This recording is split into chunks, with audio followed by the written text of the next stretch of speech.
আমি এখন আছি লক্ষ্মীপুর বোর্ড স্কুল এলাকায়।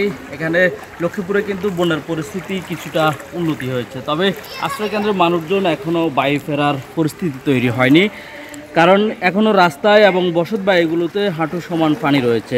মেঘনা নদীর পানি বিপদসীমার মাত্র 2 মিটার নিচ দিয়ে প্রবাহিত হচ্ছে। নোয়াখালী, ফেনী, কচুয়া এবং চাঁদপুর থেকে নেমে আসা পানি লক্ষ্মীপুরের ডাকাতিয়া, বুড়ুয়া নদী হয়ে দিয়ে আসছে। এই পানিগুলো লক্ষ্মীপুর থেকে অবদা খাল, রমতখালী খাল সহ বিভিন্ন কয়েকটি খালে এসে রমতখালী ও হাজিমারা রেগুলেটর দিয়ে হয়ে মেঘনা হয়ে বঙ্গোপসাগরে পতিত হয়। এতে পানি নামার চেয়ে উজান থেকে আসা পানি চাপ অনেকটাই বেশি। তার উপর মাঝে মধ্যে বৃষ্টির পানির উচ্চতা বেড়ে যাচ্ছে, ফলে আশাতীত পানি মেঘনায় নামতে পারছে না। এদিকে বন্যার পানি নামার সাথে সাথে এখন নতুন করে দেখা দিয়েছে ভাঙনের আতঙ্ক।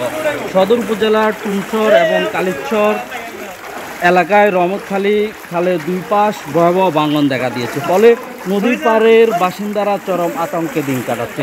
দ্রুত ডাম্পিংয়ের মাধ্যমে ভাঙন ঠেকানোর দাবি তাদের। এদিকে জেলা প্রাণী সম্পদ বিভাগের হিসেব মতে লক্ষ্মীপুরে ভয়াবহ বন্যায় অবকাঠামো ও খাদ্য বিনষ্ট সহ খামারি গৃহস্থদের পশু পাখি মারা গিয়েছে।